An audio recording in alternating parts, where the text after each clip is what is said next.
Hi, I'm Sean, one of the owners at So.i.Heard Music. I just wanted to take a minute and let you all know what we're doing here to make our facility even safer than it already was. We have followed CDC guidelines and even gone above and beyond them to install medical-grade HEPA filters in each of our lesson rooms.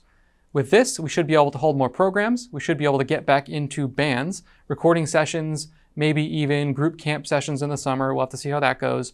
But I just wanted to let you all know what we're doing here. So in our lesson rooms, we have these smaller air filters called the MA14, which cycle the air at least a couple of times in each half-hour lesson. So you know that the room is safe and cleaned in addition to our standard sanitation protocol.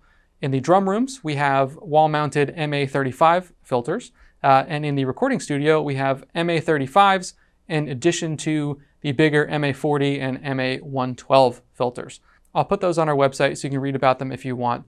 But basically what we're doing here is making sure everybody is safer, happier, and can come back to lessons. Thanks a lot, and we'll see you around the studio.